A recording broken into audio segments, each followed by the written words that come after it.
first of all, you're a Scottish-Ecuadorian band, right? Living That's right, in yeah. Berlin. How did that come up? Well, I think the mythology of Ponte Pilas' origins has been told many times, and so Danny and I are it's nice that we're on the call together because we were the two who actually met, which started it all off, and that was 9 years ago. We just celebrated our 9-year anniversary in Bremen, Germany, which I'm sure you're very familiar with, the cultural capital. And yeah, we spent a year, or I spent a year there studying, doing my Erasmus exchange, and Danielle studied there for 3 years. And basically my girlfriend at the time took me to a house party. I got extremely drunk, and I woke up in the morning and I remember being in a mess. And I was like, wow, good party last night. And she said, yes, do you remember you started a band? I had no memory of starting a band. She said, yes, with Danielle and our good friend Ricardo, who's still our driver for Ponte Pilas. And the rest is history. I mean, we had a band then, we did some covers, we played a lot around campus. And then I ended up moving to Berlin after some time. Danielle was already in Berlin, and then we started Ponte Pilas proper. And what do you like most about Berlin? Why did you choose it as your home? I would say, I mean, Dan, you were here first before me, Danielle. I guess you could go first on this. The thing is, like, for me personally, I was looking for a change in what I was doing because I studied logistics and I wanted to do music, and I had some friends here in Berlin, so I thought Berlin might be a good place to do music, even though we know it's like the capital of techno. But I think what is great about Berlin is that you can find an audience or offer for almost anything. If you like jazz, or if you like rock and roll, or if you like cumbia, or if you like techno, or if you like art, culture, history, anything you can find here, and with a very good substance. So I think that's what makes Berlin a great city to be in and to be part of. No. Yeah, substance has also brought me, but in a different way, I think. No, I actually, when I first moved here, I was studying a master's program that had semesters around Europe in different important cities in Europe. So one in Istanbul, one in France, Nice, France, and then one's in Berlin. And I think the first thing I fell in love with really was like the history side of it, and the city, and the fact that you're living this history and you're crossing the wall every day. You know, for example, where Mika lives, my girlfriend, we're on the part of the Berlin Wall now where the Japanese government's planted all these cherry trees. So every spring these cherry trees blossom, and it's absolutely beautiful. It's such a lovely way to remember how the city was divided. But I think then when you spend some time here and then you start seeing concerts, you start seeing the nightlife, you start experiencing this, it's just it's a different world. And from where I come from, Edinburgh, which I don't know if you've been, Frank, if you spent any time there, it's beautiful, but it's very boring. It's like a museum that you can look at things and you can walk around, and it's great, but it's kind of cold and not that friendly. And yeah, and it's just, you can't play with anything. And Berlin's the opposite of that. It's not very beautiful, but you can play with everything. I think my girlfriend, she's sitting over there. She has been to Edinburgh once, twice. And Glasgow, and she told me, and it was lots of rain and yeah, beautiful carpets. Which does she like more, Edinburgh or Glasgow? That's an important question. Edinburgh. Yes, correct answer. Good job. Fast. Yeah, I would love to go to Scotland once, but I didn't be there before, so. Yeah, me too. I also haven't been. We haven't been as a band. That's because I've never invited Danielle, and I don't intend to anytime soon. Yeah. He fears I meet his family. Oh, we have a visitor here. This is nice. Julie. She's Tattooey. Somehow bored and wants to have my attendance at the moment. He heard Scotland and then wants to join. She heard Scotland. Yeah, wanted to go to Scotland as well. Back to Berlin. We are talking about it's your first album, I think. It's written like that. First album, Old Enough to Know Better. There's a song, Berlin is gonna be the death of me. So what's the story behind this? I think the song is meant to communicate what I think we all feel, which is this real love for the city, but this real ambiguous relationship with what the city does to you and what it means to be living here, and the kind of excessive parts of the Berlin lifestyle that you can very easily find yourself in. I mean, these days, to be honest, Daniel and I, we're both vegan, we're both pretty clean living, we're pretty fit, active, but we had a good run there when we first started the band where we were complete degenerates. And I think it was in more a long run. long run. And I think it was more from that time where I think we were just so excited to be living in Berlin and taking every opportunity we could to enjoy that. And I think now we've settled down a bit, we're that little bit older, but the song really was meant to communicate that time there where you got too hedonistic, and you can, I think, be too hedonistic, especially in Berlin.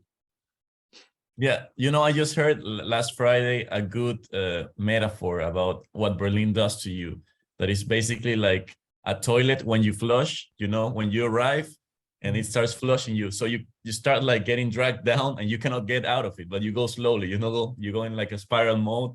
And I think that's kind of what could happen if you get too deep into Berlin. And you don't realize it until you're already drowning, Are you from Berlin, Frank? No, I'm from Duisburg, Okay. your area. And but I've been in Berlin many times in the past. I love the city, so it's a while ago since I was there, but I will come back. Yeah. I love it really. I mean, I love the underground feeling, for example, as you told, the many small bars, pubs, clubs, having techno, having punk, having gothic, having reggae. Yeah.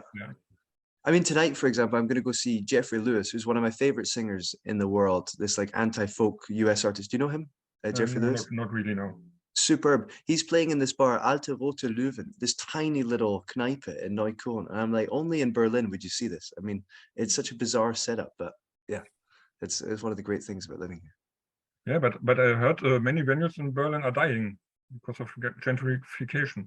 Is it like gentrification? Absolutely, yeah. And I think also the COVID pandemic, I think either they ran out of money, which is a very like short-term materialist issue that definitely happened. But I've also heard a lot of stories about places where during COVID, because there was no events, the kind of clientele changed in the area, and they were fine until events started happening again, and then complaints began. So for example, we just played in Loophole, which is this great like underground punk venue in Neukölln, like really one of the great Berlin venues for me.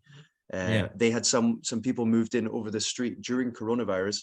They were fine for like a year, and then now, because the events have started back up, they're just complaining every night. The police have come, the Zoll have come, the Ordnungsamt, and they put on this noise when you're outside. Remember, it's like a very annoying noise that I think only younger people can hear it, so that we get off the streets. Yeah. It was actually nice, to be honest. It was affirming because we were just young enough to hear it, I think. So it was good. I was happy to be included. For the first 5 seconds we heard it. Yeah. That brings me to another thing I was planning to talk about. You're on tour somehow now with Thumper, right? So you started a tour yesterday, a small tour. Yeah, that was actually the plan, but unfortunately Thumper, because of low ticket sales, they cancelled their tour, or they postponed it, I think. So we will be on tour with them next year. Unfortunately we're not. Where I wanted to get to, I didn't know it was cancelled, but many concerts get cancelled at the moment. So how do you look at this? What's your view on this? I mean, the thing is, we haven't had any concerts of our own cancelled this year. And I think because we've been making a conscious attempt to try and do these quite like small underground venues in Berlin, and we have this residency concept. So every month we play and we invite people and we keep it really fresh. We always bring new music, we bring new elements to the show, but it's quite small scale. It's kind of a creative space for us as well. But when it's a slightly bigger tours, I understand why bands have these issues, and booking agents as well. They need to make money at the end of the day. And with Thumper, I think it's especially disappointing because 1, we really liked the music. 2, it was going to cities we hadn't really seen before. And 3, the fact that it's kind of out of our control, that it was them not having the ticket sales needed. So then we kind of, as a knock-on effect, aren't able to go, which is unfortunate, but it happens. But therefore, like after that lesson, we decided we will try to put on our own tour before the end of the year, because still we had some contacts with the venues, and we have been to those cities. I mean, at least to some of them, like the main cities. So we're trying to do it ourselves again, in which we can, in that way we can take control and make sure that we are not canceling ourselves. Definitely. And I think that's a good kind of coronavirus lesson, to be honest, is I think the big booking companies are the ones who got really hit hard during the pandemic. I mean, you saw like Live Nation losing billions of euros.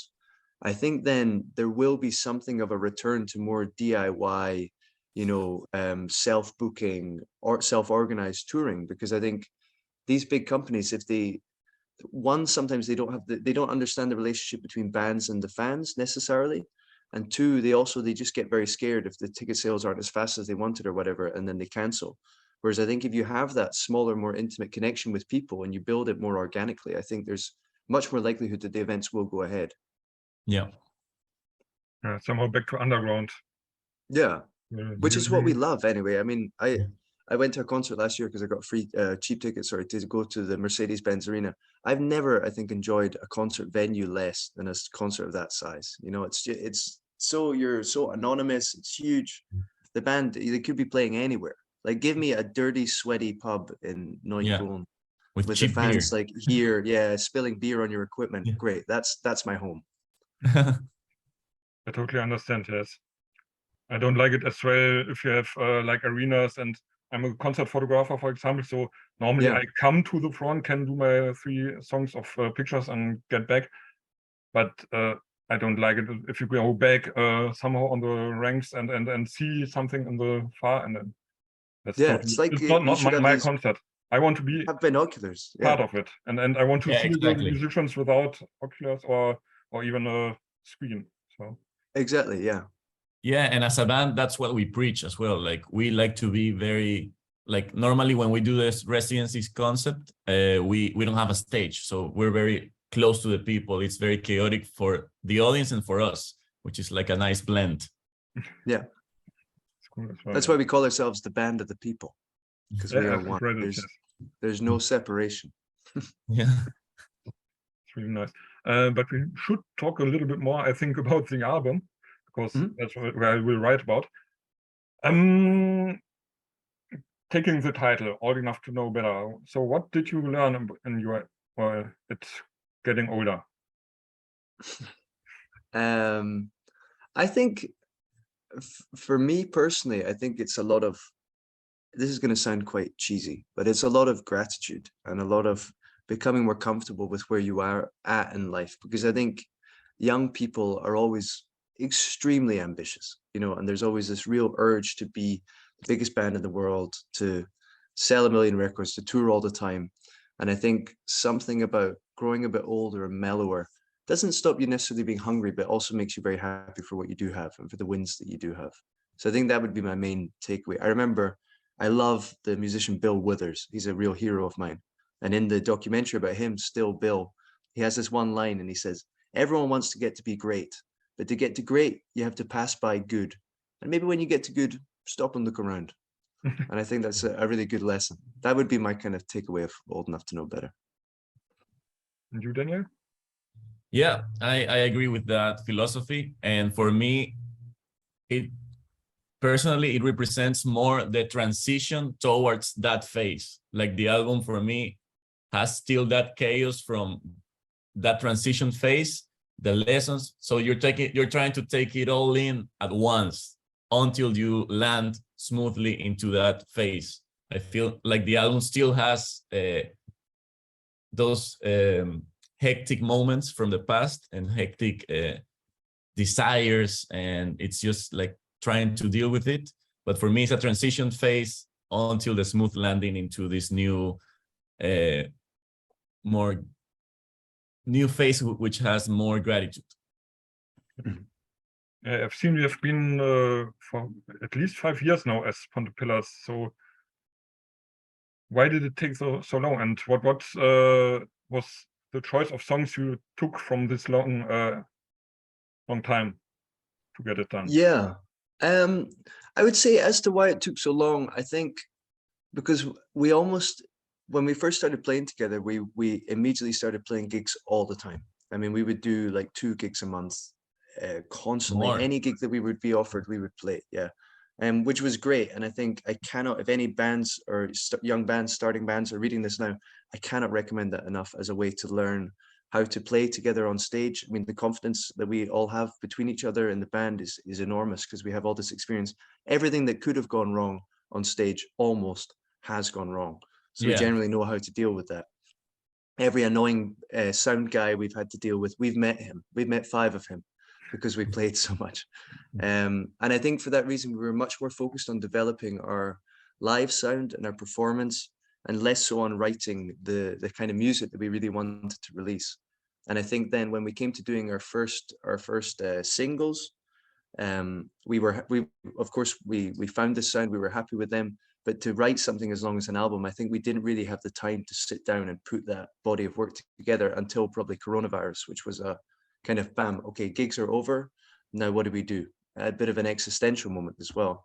And I think then recording and releasing our first EP, So It Goes, which I love, and then following that up with the album, which I'm super proud of as well, I think was like just a kind of culmination of all these moments. And in terms of the songs, actually, the EP was quite old songs that we'd been playing for a long time, but the album was almost entirely new songs that we wrote for the purposes of the album, which was also really great to just be in a room and say, what are we feeling right now? Where are we at? It's like having a thermometer, putting it under your armpit and being like, okay, well. Yeah, but it was mostly desperation because we had a deadline and we had like 3 months to write it. And we had never done that in our lives. So it was a nice challenge, but also a very frightening one. Yeah, genuinely, yeah, I would agree. I mean, it's how do you say everything you want to say about the world, capture the climate of geopolitics, the UK falling apart, Brexit? How do you say all these things? And also, I need it on my desk by Friday. It was a fun run. So the topics are all about what's going on now in the world. Kind of our position within it. Yeah, I would say like the point of view of 4 young, confused dudes trying to process the chaos that is the 21st century, and do it with a dose of self-deprecation, with humor, with irony, and hopefully come out of it with some kind of positive conclusion. Footnote being, the last song is called Berlin Is Going to Be the Death of Me, which doesn't sound the most positive conclusion, but I think if you listen to it the whole, it does work. I think the album, the whole works. I really like it. Thank you. Thank you, Frank. I really appreciate that. But we will take one song. I think it's the newest single, San Ignatius. Is it? Or did you? San Ignacio. Yeah. Ignacio. Yeah. It wasn't really Ignacio. Yes. There's also a strong video I've seen for it. Yeah. So first of all, how did you record this video, and who came up with the idea? That was, so Daniel is in the past, he's been really involved in our video making. I mean, he's got a good eye for video and for editing. So he's a big part of our approach when we're making these music videos. And in this time we recruited as well Leonardo, who's a friend of ours. He came in, and the video idea was actually the result of a coffee meeting between the 3 of us, myself, Daniel, and Leo. And Leo is a very eccentric guy. It's almost a shame he can't join us on the video because I'm sure you'd like him. But he had a lot of ideas spinning around his head, and then it was kind of Danielle and I's role to condense them down into something that would be appropriate and manageable for a music video, and not sort of a 17-part documentary on Netflix or something. Which I think is Leo's would be his dream. Yeah, that's pretty accurate. Yeah. But yeah, no, so it's just really, we came up with this idea. A lot of us brought ideas to the table, and I think we distilled it into something that seemed doable for 3.5 minutes, and that we were very excited about. It involved this kind of like movement of people, which we wanted, the dynamic camera shots and live performance from the band. We wanted to have these elements in it, and I think we found a cool way to combine all of these, and to pay credit to Iggy Pop, who's our hero. Yeah, that's what I wanted to ask as well. What's the connection to Iggy Pop? So there are parts of, like, the passenger is mentioned in the song and stuff like that. But was the direct connection to Iggy Pop? Or is it even about him, especially? It's 100% about him. Yeah, basically it was saying, it was imagining, if you know the myth of San Ignacio, he's or the story, I should say, but he was a saint who, the miracle that happened was he was a person who was injured and overcame his injury to re-find purpose through God. And this was trying to draw the analogy to be Iggy Pop was someone who was communicated to by some divine power and made it his life's decision to communicate this message of punk and rock and roll.